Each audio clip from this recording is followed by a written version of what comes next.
Hi, come on in. I'm back. Did you miss me?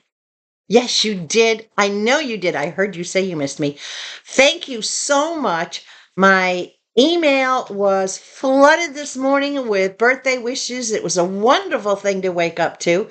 I have no idea what time it was in your country when you sent them, but I know they started flooding in the middle of the night when I looked at the times for me. So thank you. Did this old heart good. 69 and counting. But you know what that means? When you have a birthday, that means you've completed that many years on this earth. So I have completed 69 years, and I'd like to say they were successful years because I'm still here. I'm still kicking. And I have just begun my 70th. Ah! A whole new decade I'm going to be entering, but that's all right. I'm ready for it. Bring it on, right? I am the youngest 69 going on 70 you're ever going to see. Well, not ever, but most likely going to see. So, anyway, welcome back. I got my built in the 50s original, unrestored hat on today. I'm taking it easy. It's a casual day today. I have dinner plans tonight. I don't know for sure where we're going, but a friend and I are going out to dinner. I am not doing anything around the house today. No construction projects, no organizing projects. I am going to put my feet up. I'm going to binge watch something on TV. It's going to be its mid 70s, so Levi and I are going to get outside and take a walk around the area. It's just going to be a nice, peaceful, relaxing day. I figured we'd start it with a little Timu. I have two small orders here, two shipped by sea, all right, and a whole bunch of tiny home news to catch you up on the good, the bad, and the ugly of my relocation and what's been going on since you last saw me. It's been almost 2 weeks. That's a long time for me. So I'm not going to waste any more time. Oh, if you're new, by the way, you just walked into Connie's little corner, and that makes me Connie. Welcome, new subscribers. Welcome, soon to be subscribers, I hope. Let's get into some Temu. I did remember to put the prices on almost all these. $2.90. I got this in bright orange because I wanted it to stand out so that my clumsy butt doesn't trip over it should it happen to be in the way. This is a container to protect your electrical cord connections that might be laying on the ground. It's got four little tabs that lock it into place, and it opens up, and it's tight. If I can get it to open. Come on, open. I broke a fingernail trying to get it open the other day. Oh, it's for some odd reason it keeps doing that. All right, let's get you open. Come on. Oh my gosh. Okay, I can't open it up. Why it doesn't want to open all of a sudden. It does not want to open. Aw. Anyway, I'll put a picture up so I don't break another nail before tonight because I don't think I'm going to actually be able to. Holy cow. All right, hold on. I don't. You know what? This is a challenge. I got it. I forgot there was also two big top clips. Hey, you have no idea how early it is right now. I'm on my first cup of coffee. I have to laugh at everything. Okay, so now I get it open. You plug your electrical cord. Let's say if I'm outside working on something and I have to plug in my circular saw and I need an extension cord. So the extension cord comes in from one side, the circular saw comes in from the other side.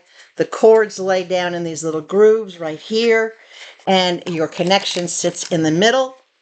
You close it up. I can even do that this morning.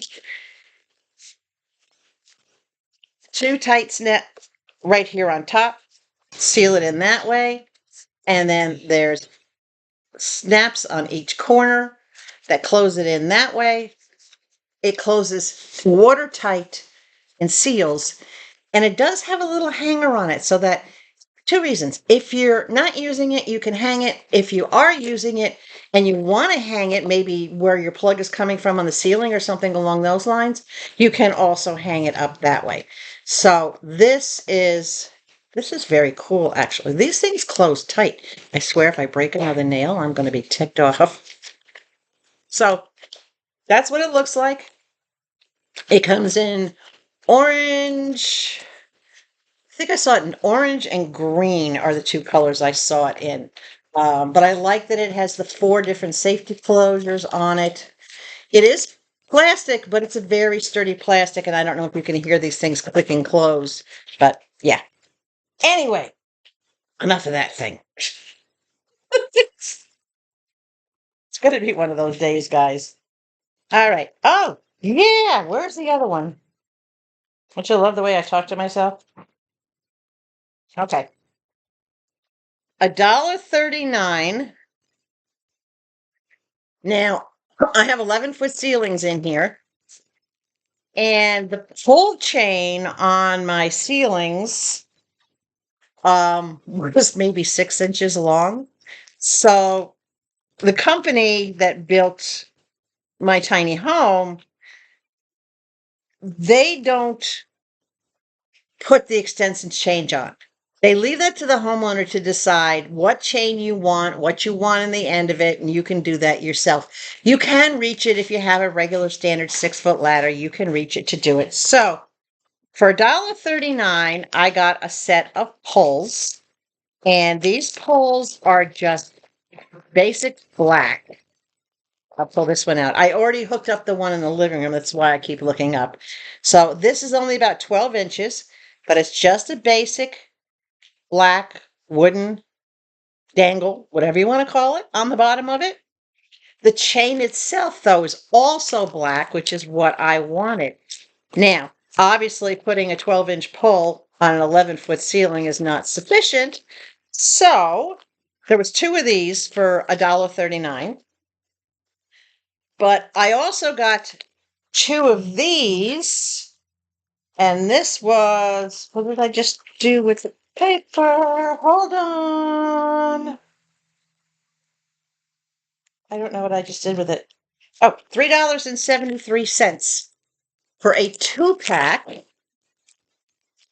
And this is a 2-pack of extension chain. And I'm losing all the little pieces. Bear with me here a second. I got it. Okay. This is the extender chain that was 36 inches long in black. Now, I know chains are hard to see, so let me just kind of bunch it up a little bit so that you can see it better. All right. So this is the standard pole chain, and it has no clips on the end. If you look at the end of this, you can see there's absolutely no clip on the end. It comes with half a dozen clips. I don't want to tip too far, it'll spill. But these little hooks that go on the end, it comes with half a dozen of them. So I was kind of glad for that. All you really have to do is tuck one into the chain. We've all had these on keychains, I think, at one point or another. This was like the thing. But this is a standard pull chain. And all you do is just snap it on to the end. And then you have your connection piece. So I found once I put the 36-inch chain on, I only needed about another 4 inches of chain so that I could comfortably reach up and turn on, not turn on, but adjust the speed of my ceiling fan. So I've got the living room one hooked up, but for probably about $5, I was able to do, I haven't done, this one is for the bedroom yet. I was able to do both ceiling fans, do the extensions, and I'm dropping pieces all over the place today. I don't know what is up with me. I'm all fingers. You have a broken nail and you end up being all fingers. So for about $5, I could do the chains on both ceiling fans, but I haven't done the one in the bedroom yet because I wanted to show you that. Okay, what's next? Let me get my trash out of the way here. All right. this is, how many pieces are in here? 16 pieces. Now, this is a gift for all the crew members that worked on building my home. I wanted to say thank you. Um, Yes, with any new home construction, you're going to have like little things here or there that need to be fixed or corrected. And as I go through the house, I made my list and I sent my list to the company, to the warranty officer. And he's been here twice so far to fix some of the things, and he'll come back for one final time. Hopefully, it'll be a final time. Um, but the warranty, there's a very good warranty on this. But anyway, this is a set of 16. I'm not going to hold all 16 red pens, and I'm going to show you what's so special about these red pens. Now, there weren't quite 16 people that worked on the house, but there were people behind the scenes, like the woman who was responsible for getting me all my paperwork and all the DocuSigns I had to do, and the owner of the company who okayed certain things and allowed me to do the customizations and kind of gave Ryan the okay to, like, yeah, let's do what Konnee wants on her home. So these beautiful red pens, and this is a soft finish. This is not plastic. This is very, very soft. Nice medium point pen. It's got the stylus on the end of it for using on your cell phones. And I had these printed to say Phoenix Building Solutions, which is the name of the company. Now, obviously, their logo is the bird, the phoenix, which is red and yellow. I couldn't find any pens like this in yellow, so of course I got the red.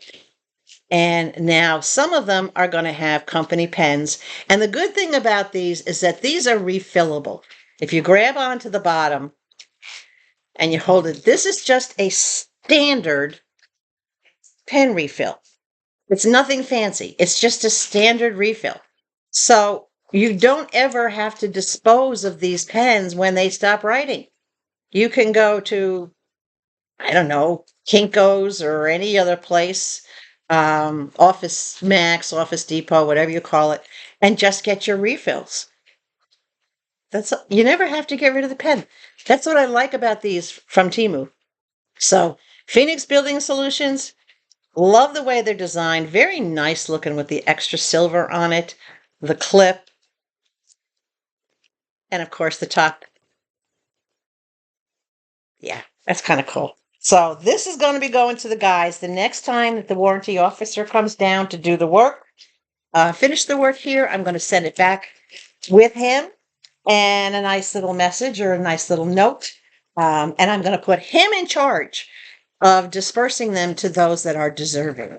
So that's what those are. This was $4.50. Now, I want to remind you, for $9.39, a little under $10, I got 16 of them. So for $4.50, I got 8. So half the price for half the amount. Very reasonably balanced. This would have been $9 if I had ordered 16 of these. $9.39. I'm not going to worry about the 39 cents difference because I did get price adjustments. This is another pack of pens, and these are also in red, but these are for me. Konnee's Little Corner. Now, if you remember when I was traveling from Arizona over here to Alabama, as I was meeting people, or stopping in places, and some people recognized me, I gave them a pen. And if they wanted it, I gave them one of my baseball caps. I only have one cap left, the Sunday with Mama. I have one left. So Konnee's Little Corner, the original ones were purple. These are now in red. We all know red's my favorite color, right? Same pen as before, different color. Same pen as those, same color. Pretty cool. So I will be handing these out. I already have some fans here, oddly enough, that recognized me. Go figure, right? And I promised them a pen. So I'll definitely be giving them a pen. All right, let's get into the second order. Hold on, I need a cup of coffee. How's your week been, or your past 2 weeks? We went from kind of winter into spring. We had a lot of rain. The first night that I was in here was on March 4th, and that was a really intense thunderstorm that night. It came in like around 11 o'clock on my first night here. And Levi and I are lovers of thunderstorms. And we both slept straight through the night. I fell asleep to the sound of booms so loud and so directly overhead that they shook the house. Not a lot, just, that little vibration that you get, like when a heavy truck goes by or something. I had a big 4-story house back in Schenectady, New York at one point, and we had thunderstorms there, and that house shook. So I'm not surprised that this tiny home had a little bit of a shake to it, but I'm going to tell you, not much, not enough where it bothered me. And that storm had Tuesday night, a week ago Tuesday, had 60-mile-per-hour winds and rain that was going sideways. I had pine cones bouncing off the roof, which obviously the very first time they hit the roof, I'm like, what the frog? And then I realized I'm surrounded by loblolly pines, and this is the time of year that they start dropping their cones. So the storm had the cones bouncing off the roof like pool balls. If you're playing a game of pool, that's what it sounded like. It sounded like a cue ball hitting the roof. All right, $1.54 for this one. Somehow, out of all the things that I packed from New York to Arizona and Arizona to Alabama, from New York to Arizona, Arizona to Alabama, only one thing got broke. And it happened to be my water bottle that I use in the morning when I freshen my hair to bring the curl back up. I wet my hair with the water bottle and then I comb it through. So my water bottle broke. That's the only thing that broke. I don't care, right? I don't care. I carried bone china, all right, crystal, cut glass, mirrors, TVs. Nothing broke except for the plastic water bottle. So they have it in blue and pink, but this blue is kind of like a aqua color. Can you see that color? It's not a blue. It's a good pump. And even the pump looks green and gray. So the bottle does look more on the greenish side than on the bluish side. But I figured this will hold a fair amount of water. I don't know how many ounces it is. I would say probably 12 ounces. Looks like the similar size to my coffee, how I fill my coffee cup. So probably 12 ounces, I would guess. Doesn't say. Anyway, spray bottle for the hair, spray bottle for misting the plants.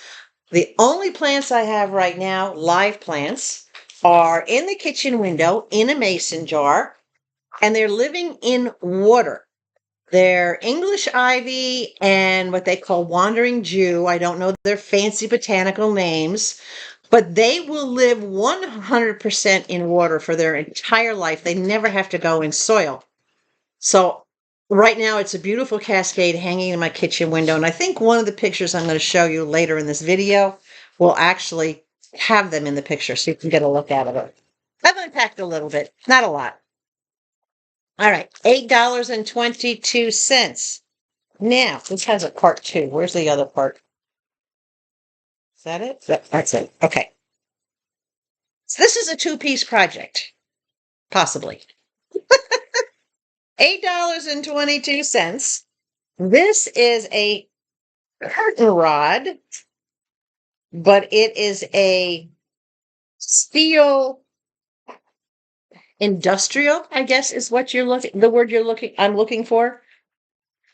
This is a very short rod. It's maybe 10 inches, maybe 11 inches. I'll pull out the base so you can see the base. So here's your base. It looks like a water faucet type of thing. Your base screws on. You mount this to the wall. It does come with the hardware. I'm just not pulling it out. The way I'm dropping everything this morning, I don't want to pull it out, right? Okay. So you mount it to the wall, you screw the rod in. This end comes off. So if you have any rings or anything you need to slide through, you slide them through. You put the cap on the end. Now, oh, I don't know if you heard that squeak. All right, so this will mount to the side of the wall. The original plan was in my little closet that I had built in the bathroom, I was going to use that to hang some coats and things that I needed, and I needed a rod that would fit in there. So this would mount to the wall, and I would have the hangers. Well, when I designed, and that was my bad because I didn't measure hangers. Your typical hanger is 18 inches across. That cubby is only 16 by 16. I can't use it for what I intended. So what I'm going to do with it instead, and I'll show you what the intent was. I got to take this off first. Hold on. I got to take the end off because I want you guys to think outside the box. So this is on the sidewall. Okay. I got these pieces, a set of two of these, and two of these were $4.37. So for about $12, all right, I got two of these and this rod. This would slide on the end and be mounted up to the shelf above where I was going to have to hang it. So this would be supported and it could hold the weight of the clothes. You get the idea? All right. So now that won't work because of the size of the cubby, and I'm not going to rip the cubby apart and rebuild it. I've decided I'm just going to add a shelf or two into that and just make it all storage, but divided it. So this is going to go on the wall. I think in the bedroom by the dresser, I have about a 10-inch spot. No, excuse me, a little bit, about a 10-inch spot between the dresser and the wall that has a gap. Right now, I have a real narrow little cart in there. But above that on the wall, I'm going to mount this. So this is going to go up above the dresser by probably about 2 feet, but off to the side. What am I going to hang on this? My decorative totes. I have all those beautiful canvas totes that you saw me haul a year ago, and some of which I put the iron-ons on. Well, I don't really have a place to put them, and I don't want to hide them under the bed. So because they're colorful and decorative, and they don't really weigh anything, I'm going to mount this to the wall, and I'm going to hang them on this so that I can see them. I can pull one off as I need it, put them on, keep them up and out of the way. That's what I'm going to use this for. What am I going to use the ring hooks for? These ring hooks, these are for curtain rods.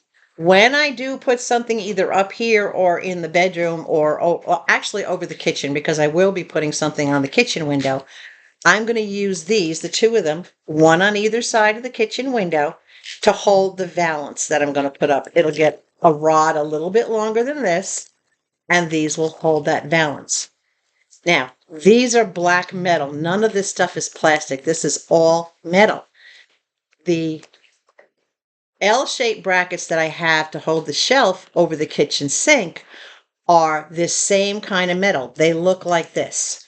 So it's all going to blend. And even though my plans have changed for what I'm going to be doing with this, right, everything is still going to be put to use, and it's still going to go with my decor and my plans. So thinking outside the box. When I order something from Temu, especially something like that, in my head, I do the what if? What if I can't use it the way that I intended to use it? What else can I use it for? Temu stuff has multiple uses. You all know that, right? Okay. Let's see what else we got in here. All right. We got a set of 2 of these. So 626 each. I'm going to open only one. And I'm going to open the one with the broken box. So that's the one I need to open with the broken box. Okay. And then I'm going to throw the box away and find something else to put this in. these are, because I have two of them, these are heavy duty door latches. Now, one of the things that I discovered during the storms that we've been having here, my screen door, because I have a country porch, it's all screened in. I have that wooden screen door that, slams in the breeze. It's very lightweight screen door. It's not a storm door, but it's only on with a eye latch kind of hook. And literally, if the wind blows enough, it pulls on that hook and the door pops open and starts slamming. So I needed something that the wind can't open. This is the heavy duty latch. This part will go on the door. This part will go on the side. And to latch it, this is going to slide down behind that. So the wind is not going to be able to lift this. This has too much weight. So I slide it open and slide it closed. It's going to hold it nice and sturdy. This is heavy metal. This is not. See, this is a riveted piece. And it does, of course, come with all the hardware. It mounts like this so that the door latch goes behind that little dip. So there's no way the wind is going to be able to pick the weight of this thing up. Got to deal with the elements around here, right? All right, so that's what I'm going to be doing. I'm going to be dealing with the elements. What did I just do with the screws? Oh, okay, they're right in front of me. It comes with all the hardware, so I'm not too worried about it. And I did get two. The other one is going to be used outside when I put the fencing up for Levi. That will be for his gate, to make sure that the gate, in other words, if he bumps it, he knows how to open doors. If, depending on the door handle, I can't have those lever door handles that look nice, because he knows how to swat them and open the door. So I have to have something that opens up, and that if he butts his head against it, he's not going to get it open. That's why I got these. All right, more. Oh, okay. Now, you saw me get a 4-pack of these from AliExpress. This is a 2-pack for $1.14. Prior to any price adjustments, but I got them in a different color. The original ones I got were brown. I got these, they're supposed to be wood tone, but they're actually a little bit more on the yellow side. I was going to try these on the corner of the cabinet, but now that I see them, I'm actually not crazy about the color. So I'm going to use these in a different part of the house that I don't care about the color, but it's a set of 2. These already have the sticky tape on the inside, where the ones from AliExpress had the tape separately. You put it on if you were ready to use it or how you were ready to use it. And the ones from AliExpress, instead of 4, worked out. If I had gotten 4 of these, I would have paid more than what I paid at AliExpress for the set of 4. So Temu is not always the cheapest. Those are foamy, though, so they're not bad. They're squishy foamy. All right, what do we got next? $10.63. I don't even remember what this is. We're going to find out together. What is this? Oh, okay. Hold on. This is a set of 2, and I'm trying not to let any of the hardware come out with them. Hardware is not bagged up. These are a set of spring shelves. On the end of my cabinet where my range is, I showed you how I have a piece of butcher block that I'm going to be hinging so that I can swing it up. It'll give me an extra 18 inches of counter space when I need it, and then I can swing it back down and keep it out of the way for the walk path through whatever. This is a 12-inch piece. Now, when you're doing a hinge, you have to make sure, number one, that you have enough length to support, and it needs to be at least 2/3 of the length of what you're putting on top of it. So this is 12, which is exactly 2/3 of the 18-inch shelf. And these 2 combined have a pound support weight of 300 pounds. That end piece weighs about 40 pounds. So I'm not worried about the weight, but I was worried about having proper support. And with these, it's simply, to release it, you just lift up and fold down, and it collapses it down along the shelf. and it's spring loaded. Now, granted, with all that weight, it's not going to spring open, but it has a little lock. There's a lip right there that it locks into. So when you lift, it releases it and you can fold it down. And when you go up, it automatically puts it right back in to that groove right there. See that groove? Puts it right back in there. So you have actually 6 holes to mount it here, and you have 3 to mount it on top. So this is going to be very, very secure. Set of 2 for $10.63. It does come with all the hardware, and hopefully once the warranty guy comes and finishes the little bit of work he has to do here, I can get this mounted. I did get my tung oil so that as soon as it stops raining and the dampness goes away, I'll be able to do the tung oil, because you don't ever want to put tung oil on a countertop on a damp day. It'll take forever for it to soak in. Okay, what's left? More. What's left in this bag? I think that's the last thing in the bag, but I do know we have other stuff. Hi, Mr. Levi. Mr. Levi's going, I can't get to you, Mom. You're on the couch. Yes, I am. All right. I didn't open this, but I'm just going to rip it open. I have made so far 4 trips to the dumpster with cardboard boxes and unpacking, like packing materials and things for trash. And I'm already starting to fill my car for the next trip. I've also done 2 40-gallon trash bags. All right. This is another sign. And did I put the price on this? $4.11 before price adjustments. And this says, karma is like a rubber band. You can only stretch it so far before it comes back and smacks you in the face. There's a lot of karma that's going to be going at some people in my life for things that have happened over the past 6, 8, 9 months. Karma's going to come back and slap these people silly. And I will be laughing my tail off, because I don't have to pass judgment. I don't have to do anything. Karma's going to take care of it all, right? So karma is a rubber band. This is going up, you know where, guys, on my wall in the front of the house. Nice solid metal sign. And I love the way there's signs now. I don't know if you've gotten any.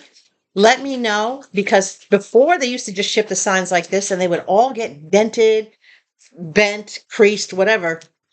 Now they're all coming wrapped in cardboard or with at least a backing on them or something to keep them from bending and doing that. So I've been happy with that. I like it. Okay. 2 more items. And if you saw the thumbnail where it says 1 if by land, 2 if by sea, that's kind of a play on this coming by land and these 2 coming by sea. You like the way I did that? That was pretty cool, right? Okay. I took this out of the box, and I initially could not figure why they would ship this clock by sea. I thought this thing was small, like the whole thing was maybe 8 inches. I went back and I looked at the measurements, and I'm thinking, it's really not that big. Why would it come by sea? Until it arrived, and I unboxed it. This is a 2-sided clock. And this thing, as you can see, is bigger than my head. This thing is massive, and it's heavy. Now, it's all metal. It does come with the mounting screws.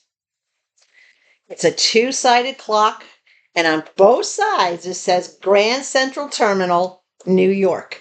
This is a duplicate of the clock that's in Grand Central Station in New York. It's 2-sided.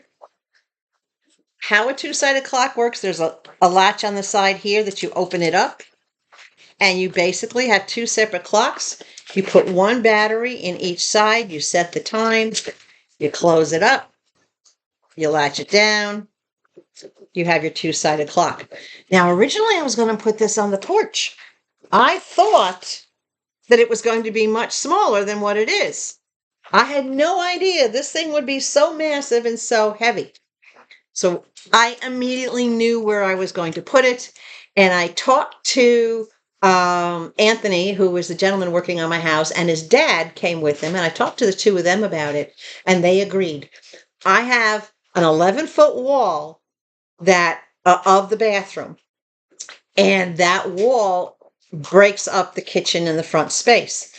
I'm going to hang this up high on that wall so that when you come down the hallway from the bedroom into the kitchen, you see the clock on one side, and when you're sitting in the living room, you see the clock on the other side.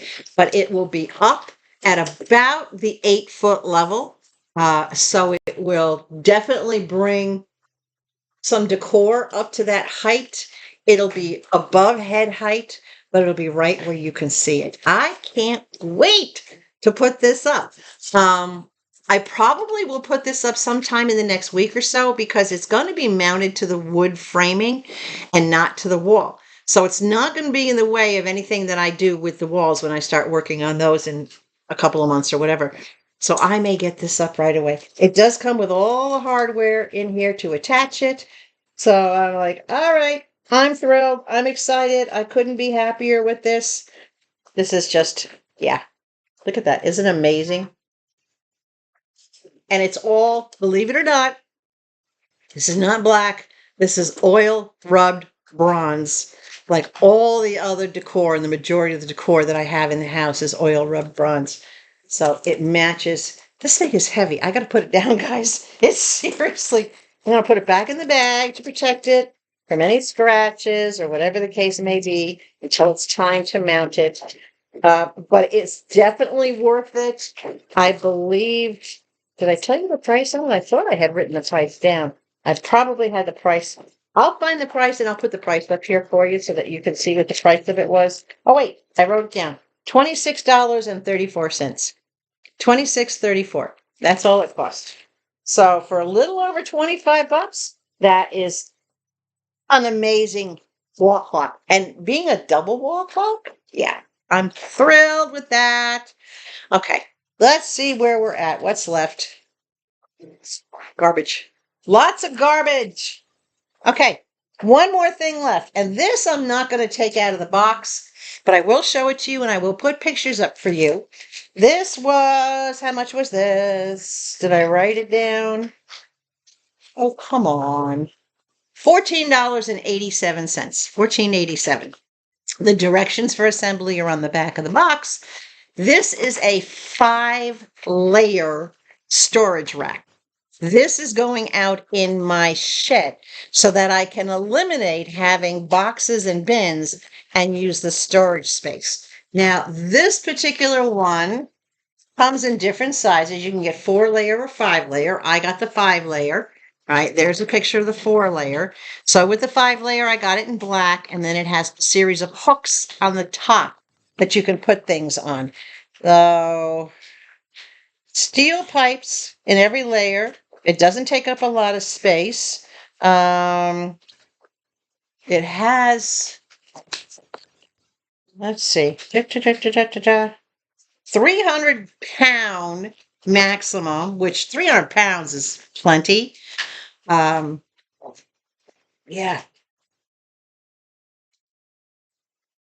Okay. It doesn't give you a lot of information on them, which I'm really surprised.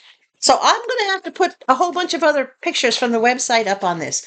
But that's what it looks like. You can get an idea of what it looks like. As I start going through the shed and pulling boxes out and assembling things, and emptying that space, because all the things I had to assemble, like the under the sink holder, the under the sink rack, the under the bed racks. I have to put together the medicine cabinet yet. I'll probably do that tomorrow or the day after. All the things that I had to assemble, the outside stuff like the awning and the storage chest, those are all being kept in the shed until I'm ready to assemble them. I have to do this a little bit at a time. You guys have been yelling at me to make sure that I rest and I don't overdo. We'll talk about how I overdid. But so that's this For under 15 bucks, I think it was a great deal. It came by sea.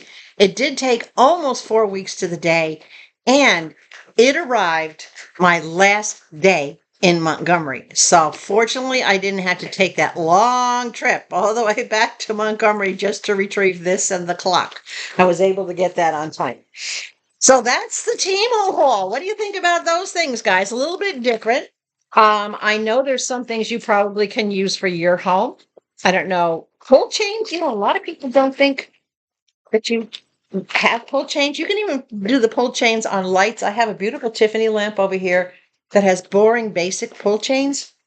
And now that I see the quality of what I can get from Temu, I probably will replace those with something a little more decorative to go with that Tiffany lamp.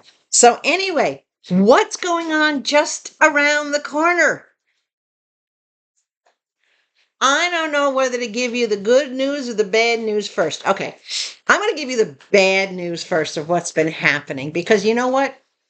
Bad stuff happens, especially when you're moving. If you follow me on Facebook, you might have seen that I had some issues come up.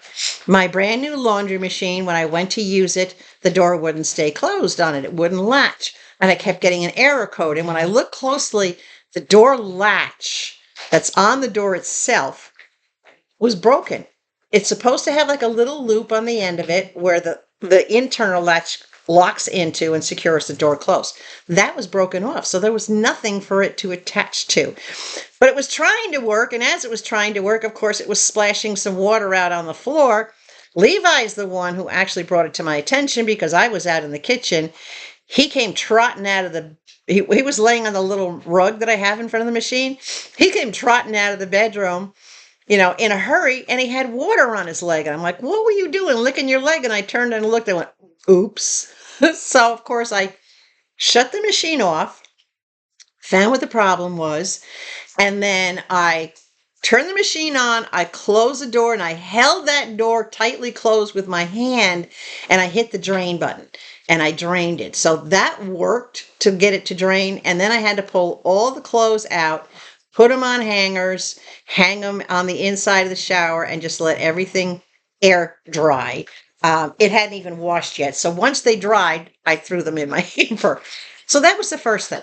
The second thing was I was sent an internet router, a wireless router for my internet. And I spent at least an hour trying to get it to work. It didn't work. I called tech support, spent another hour and a half on the phone with the first level of tech support, and then the second level escalated to tech support.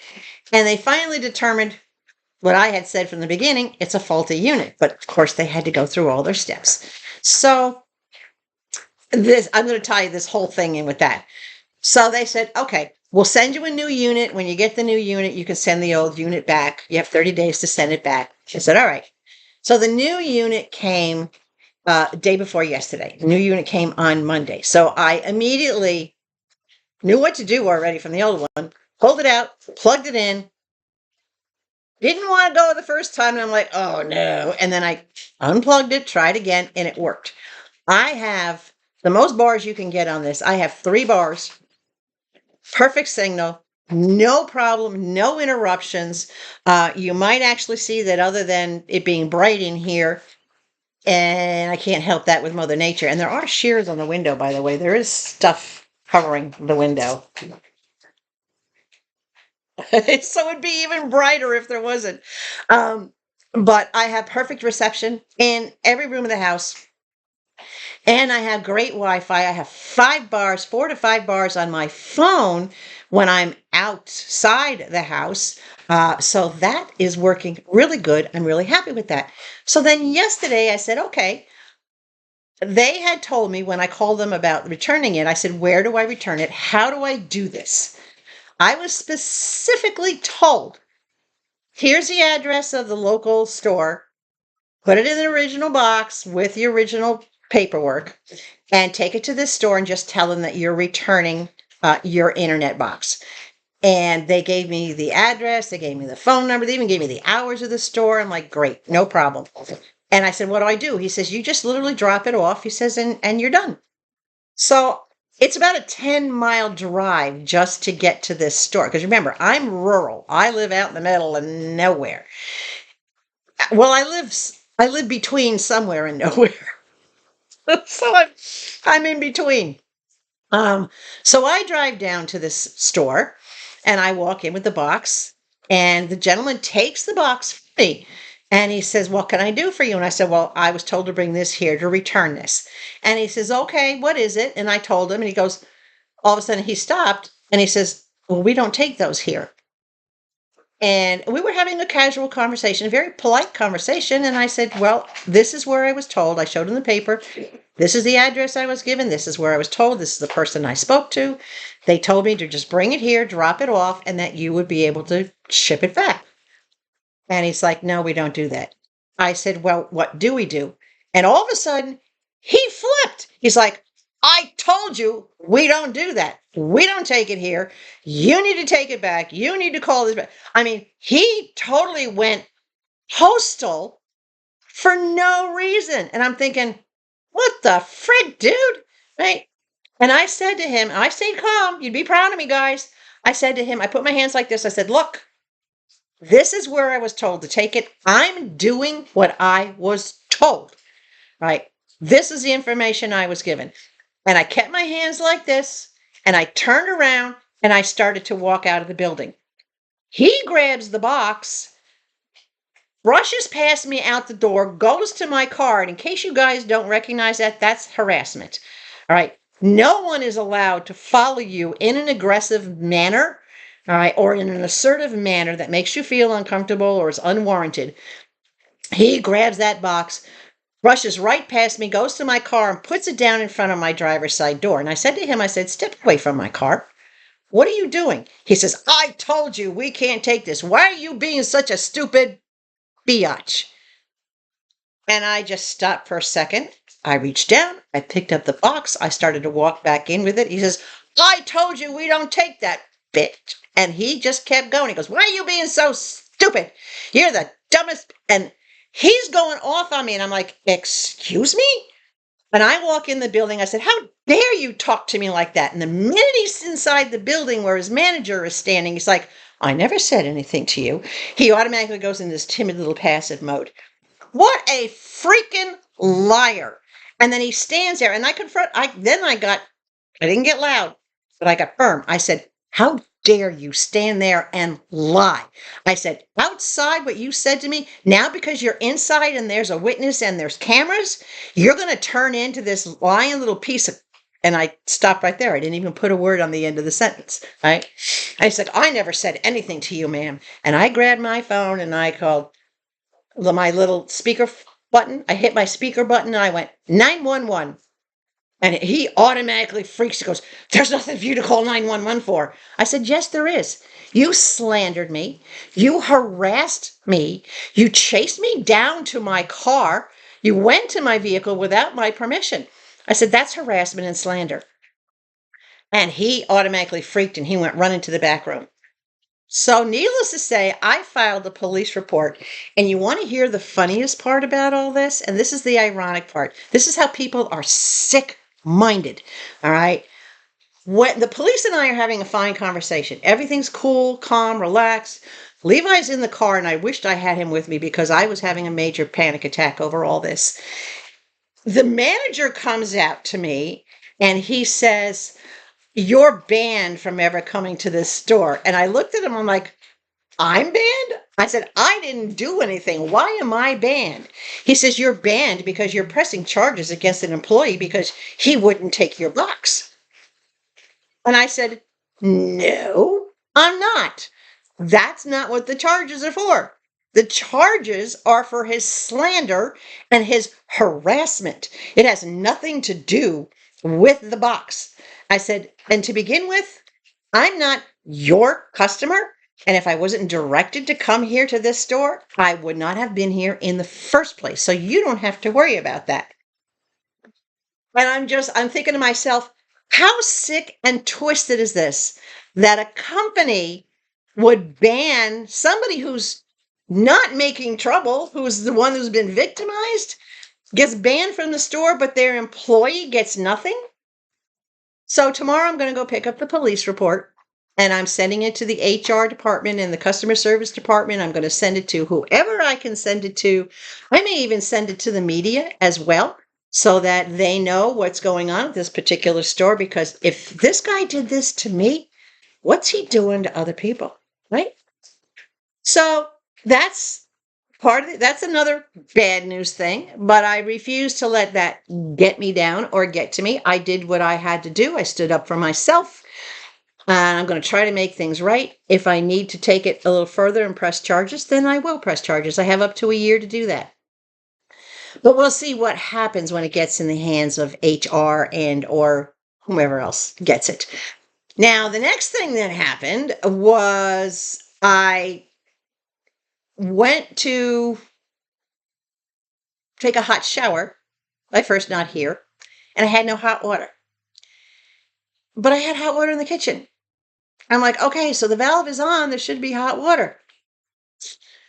Now, so it was late at night. I said, you know what? I'll just wash up in the kitchen for now, and I'll take my shower, the next night. So the next day, I call Ryan, and I let him know what's going on. And he says, well, double check the valves under the sink because I don't know how these plumbing connections are run. So he says, double check the valves under the sink. So sure enough, I turn off both valves and then I turn on both valves. And the minute I turn on, I hear this gush of water and I'm like, okay, I'm hearing water running through the pipes, but it's still running. And by the time I come out from under the sink, my kitchen floor is flooding. I dove back. I let out an expletive. I dove back under the sink. I shut off both those valves and I let out a yell. And I'm like, what the? Right? And Ryan's like, what's wrong? And I'm like, something's not connected underneath of here. This flooded. I've got gallons of water poured out on the kitchen floor. I got to go by. Click. And I just hung up. I had to grab the blanket off my bed because I hadn't even unpacked all my towels yet. I grabbed the blanket off my bed, and even that was not enough to soak up all the water that hit the floor. I had to grab every piece of clothes out of my laundry basket, everything cloth that I could find to soak up that water. And then I threw it all out on the front porch to let it dry. I'm like, okay, that's 3. What's going to happen next? It was like, that was enough. So they came down that same afternoon. I mean, literally, Anthony and his dad showed up because I insisted. When I called Ryan back, I'm like, look, this is a 2-person job. These appliances have to be moved. There's water on the floor. And I could see that it was already wicking up the sheetrock. So when they got here, I said, you need to pull these appliances out so we can get to the water on the floor. You need to pull the baseboard off along in there so that the sheetrock can dry off. I mean, I knew everything that had to be done, but so did they. I just wanted to let them know that I knew. So they did that. And sure enough, Anthony and I looked at each other and we went, OMG. Whoever put the sheetrock in set it directly on the floor. Seriously? When you install sheetrock, even a 2-year-old knows you put a 1x or a little slice of rock on the floor to elevate the piece you're putting on so that the wall piece that you're putting on does not sit on the floor for this very same reason, so that it does not wick up any water and you end up with mold and all sorts of like damp, soggy sheetrock that never dries out. So we just looked at each other and shook our head. And I'm like, okay, obviously, whoever did the sheetrock does not know that. So that was kind of crazy. Hold on a second. Yeah, I changed positions. My back was killing me. I decided I needed to get somewhere where I could just relax and sit. So I'm sitting over in my clam chair, over by the front door. Yeah. So anyway, we had a kind of a chuckle and then kind of a little bit of aggravation that had happened. But we got to it in time. We got all the water up. Anthony left a big, powerful commercial fan with me, specifically for this kind of thing. I ran the fan for 3 days to make sure I had it like a day and a half in the kitchen pointing on that one wall, and then a day and a half in the bedroom because the water had seeped under the pocket door wall and was wicking up the wall next to the machine. So we got that taken care of. He'll be back to pull the machines out again, check the floor, make sure there's no damage in it. So that was a series of unfortunate events that happened in just my first week, because yesterday completed a week of me. I can't count the day that I moved in because it was late in the day, but last Wednesday was my first full day in the house. So yesterday made it a week in the house. Fortunately, nothing more happened after that. So, what did I get done during the week? Well, I unpacked 62 boxes of various sizes, about 17 or 18 bins, and a couple of them were those 60-gallon bins, but most of them were the 40 and 45-gallon bins. I got those unpacked. I am down to where I have one bin sitting in the living room, and that bin is for all the different things that I have to put up. It's for like the door handles for the kitchen, and it's where I'm going to be putting all the things that I'm going to hang stuff on, the L brackets and whatnot, all the different miscellaneous things I have to do around the house, the solar lights that I have to put on the outside of the house, they're all in there. So I have one spot for all that to-do stuff. And then in the bedroom, I have one 60-gallon bin that has miscellaneous things for the bathroom and the bedroom. So once I get the bathroom medicine cabinet built and up on the wall, then I can move things that are taking up drawer space and get them where they belong. In other words, I got to move things from point A to point B. So that'll have to get done. So that's what I'm down to. I only have those two bins left in the house. My pantry is stocked full. Yesterday, I did a grocery order that was about $325. And it's not because the stuff was expensive. It's because I was out of everything. Everything. I had no freezer foods. I had no meats. I had no canned foods. I had no breads or cheeses. I was down to my last cup and a half of milk. Levi was almost out of food. I had no paper products or next to no paper. I mean, literally, I needed everything. And of course, I had minimized because, I was moving from place to place. But now that I'm settled, I restocked. And I even restocked because my plan is sometime in the next week or so, I'm going to make a big batch of chicken and dumplings because that's what I've been craving. So, of course, I got all the flour and the onion, the carrots, and everything that I need to make the chicken and dumplings. And I will record that. Some of you have asked me if I would do one of my recipes or something along those lines. Chicken and dumplings is a big fan favorite. So I'm going to do my recipe and I'll record it so that you can all see Cooking with Konnee. And of course, the K in the C in cooking will be spelled with a K just to make it Cooking with Konnee, right? So that'll be just around the corner coming down the road. So what else did I do? I installed that Rubbermaid, and I'm going to use the brand name because that's what it was, that Rubbermaid closet unit, that shelving unit, and those drawers unit. And I'm going to put pictures up here step by step. And it's easy. If I can do it, and this is the second one I've done. I did the first one when I was living with my ex in Peoria in Arizona. So you start with the top bar, and I put my top bar at 88 inches. Now, normally you put it at like 86 or a little lower than that. I put it at 88 inches simply because I have a lot of clothes that are long line.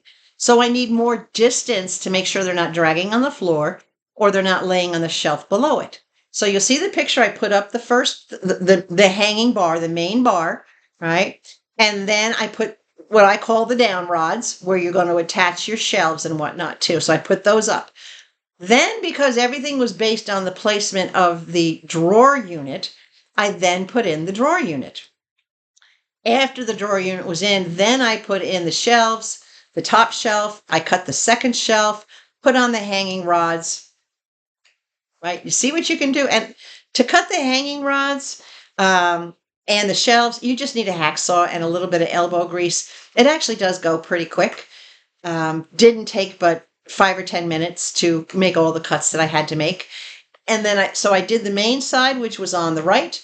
And on the left side, I did a shorter piece and didn't put a second shelf because that's for my longer hanging clothes, my maxi dresses and my long duster type sweaters, and for my sundresses. So that I left. And then I have my unit on the bottom, which you don't see in the picture, but I used to have it at the foot of the bed and use it as a sit space. And it's one of those cube things. It has 3 cubes in it. But I laid it over on its side because you can have it upright or this way. And I got it from Walmart. So it was a great deal at like 35 bucks. And this thing is heavy. I've had it for years. I have all my flip-flops in one, my dress shoes in another, and my sneakers and that kind of stuff. My sneakers and what I call dockers or boat shoes. I have those in the third. All my boots are down in the corner, out of sight, out of the way, underneath all the hanging clothes. So the space is used up. It's maximized. And I sent a picture of it to Ryan and I said, wouldn't this be a great upgrade? Because normally they just provide like a single shelf on the top and that's it.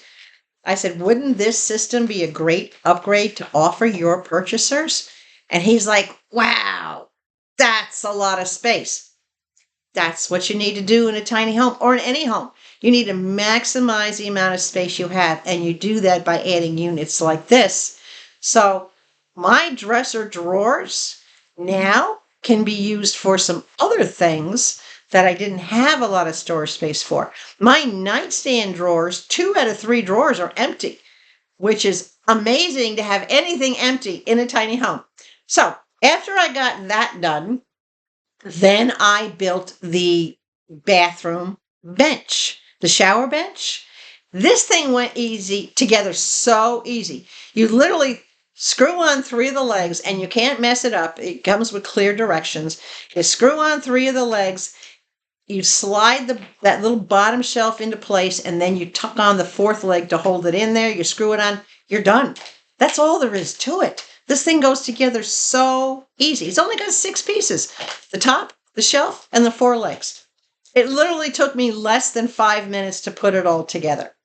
And it came out beautiful. Look at this. So the one picture is sitting in the living room after I put it together, and the other picture is obviously its placement in the bathroom. It fits perfectly under the window, and I like it there.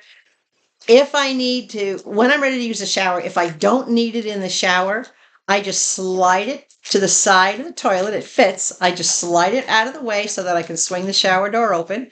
And when I'm done, I slide it back out to where you see it. So it doesn't take up an awful lot of space. It comes in handy. If I'm changing or dressing in there, I have a spot to sit to dress. I have a spot to put my clothes or whatever that I might need while I'm waiting to dress.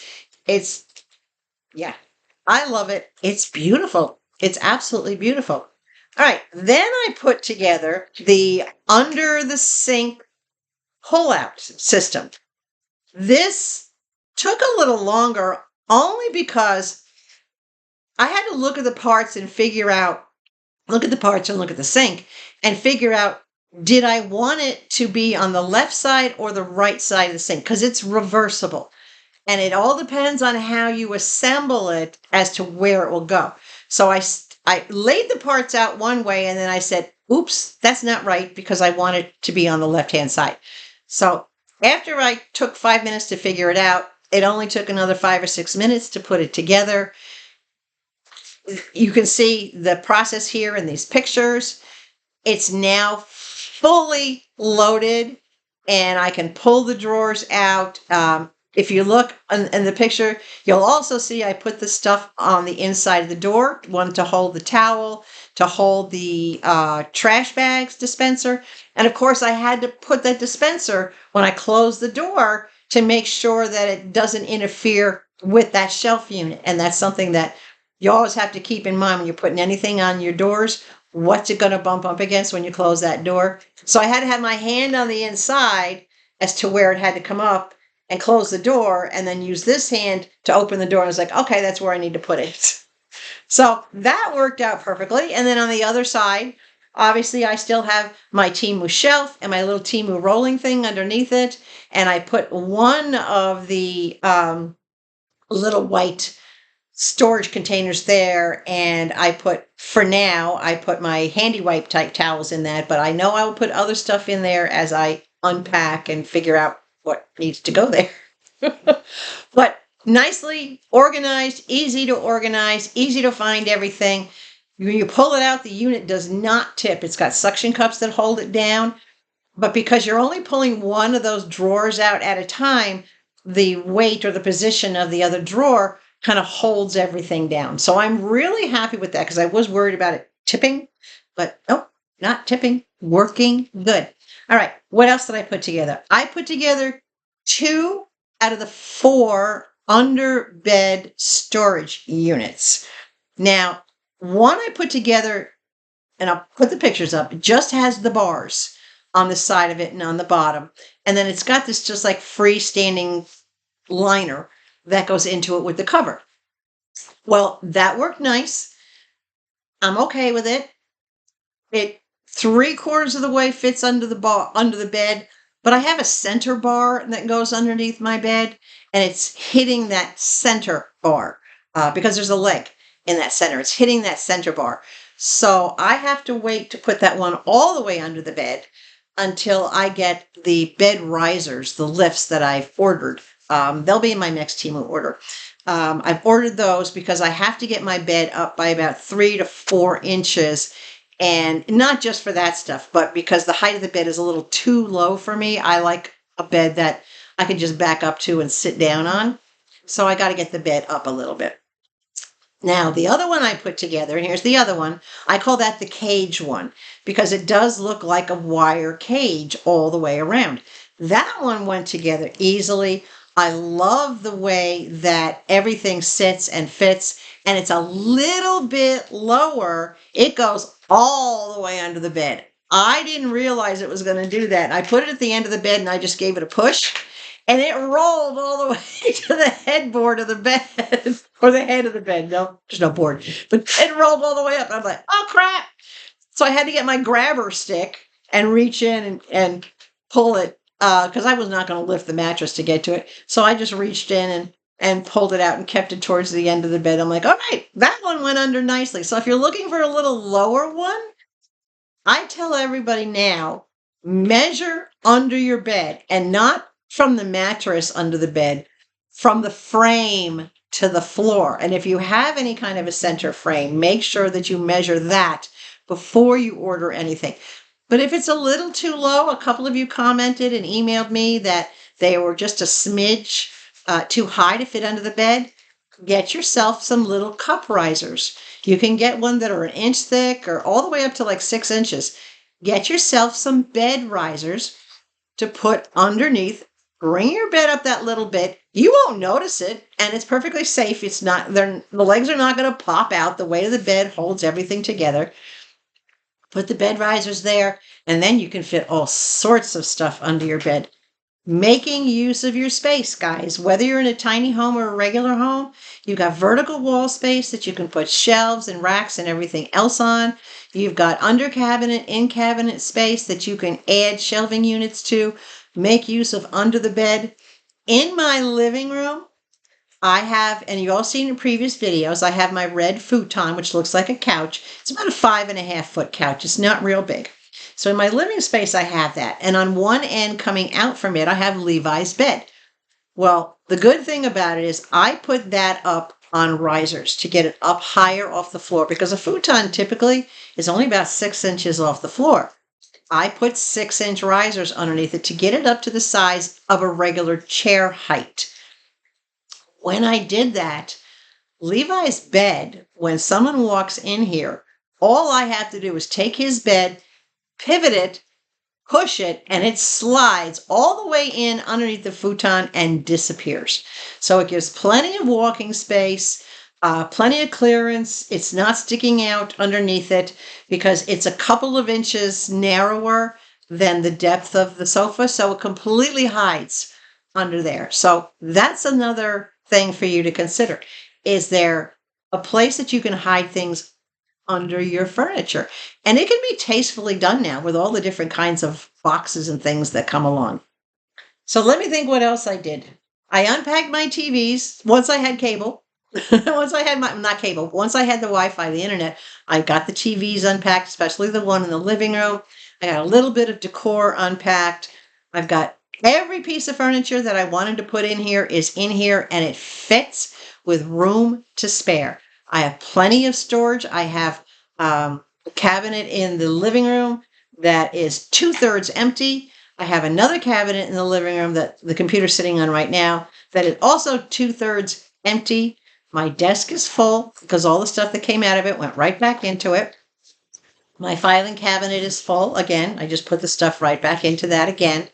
I still have cabinet space in the kitchen that I have room to spare. I have several drawers in the dressers and nightstands in the bedroom that are empty. And I haven't even started putting what's going to go up on the walls and what's going to give me vertical space and vertical storage. So I, overall, my first week is a little bumpy, a little bumpier than I had anticipated, but it was smooth. It went well. I got a lot done, and you'd be proud of me, guys, because I paced myself. I did a little bit, and then I sat down and took a break. Then I got up and did a little bit, and I sat down and took a break. And every day, I literally put my feet up for at least a couple of hours, maybe not consecutively, but for at least a couple of hours, and I took it easy. The only thing that was rough on me, and this is another negative, but I'm recovering now.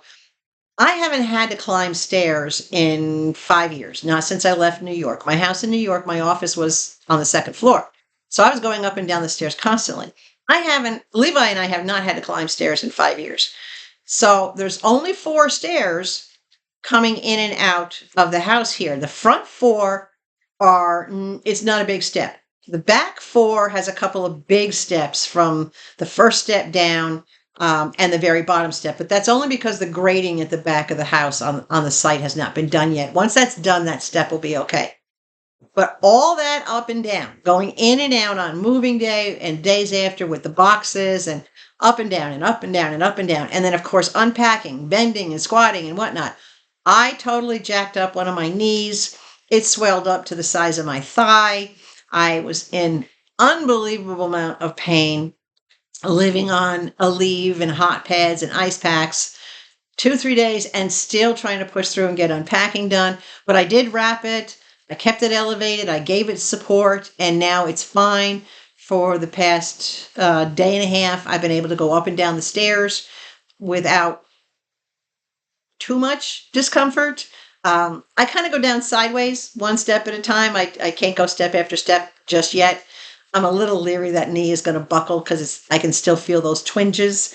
But Levi, for a 12-year-old dog, there's another 12-year-old dog just 2-3 houses down from me. That dog has to be lifted in and out of the house all the time. It's a yellow lab. It's a beautiful dog, but it has bad joints. Levi runs up and down the stairs like it's nothing. Like, I'm so jealous. I'm so envious of him.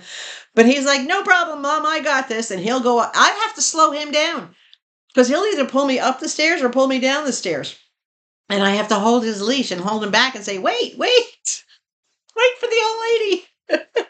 So he's doing great. The supervisor, here's his picture. I'll put his picture up for you. That's how he supervises. When his bed is out in the position, all right, when it's exposed, he can look straight through the house. And the only time he gets off his bed is if he sees me go out one of the doors or if I disappear into the bathroom. And that's a pack thing, where when someone has to go into the bathroom, the pack dogs will follow the pack leader to protect them. So if your dog follows you to the bathroom, that's a good thing. Don't be offended. So anyway, I think I've covered most everything that I have done. I've cooked meals. I had my first takeout from a wonderful a family-run pizza place. True thick crust Italian pizza. The crust was like this, and I love thick crust pizza. I had cheesy breadsticks. I tried their desserts. I lived on that for like 4 days because I didn't have food in the house. And then tonight, I'm not sure where we're going. One of my new friends and I are going out to dinner, and I guess I'll find out when we get there. So I'm planning on doing nothing today other than binge watching some of my favorite channels or a couple of movies. Two of my favorite channels. One is Raising Voyagers, and it's an American family that moved to Italy, and they took this old stone farmhouse and they're turning it into their home. And I've been watching them and following them from day one. It's just amazing. I love that do-it-yourself kind of stuff, and I'm learning a lot from them too on things that I can do here. And one of my other favorite channels is called Max and Aki, Occy. Aki was his dog. Max is in Australia, for my Australian viewers, but he's north. I think he's in North Queensland area. He said about 8 hours north of Sydney, if that helps you figure it out for my Australian viewers. But Aki just passed away in, I believe, February, but he was 14, and he was a wonderful dog that got to travel the world. He was a Australian Shepherd, beautiful dog, and I miss seeing him in the videos, but I still love watching Max and Aki. And his friends, Beck and Eamon, Eamon, they were Australian. They live in Canada, but Beck and Eamon have their own channel, and that's one of my favorite things. So I'm probably going to binge watch that. But anyway, I've been rambling. Hey, it's my birthday. I get to do what I want to do, right?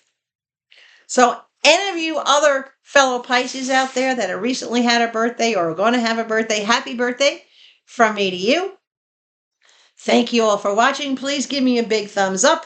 We're almost at 3,900 subscribers, and you know what it means when we hit 5,000. Don't forget to share so that everybody can see tiny home adventures, what you can deal with going in a tiny home, what you have to do, and of course the Temu. That's besides the fact, right? We all know Temu.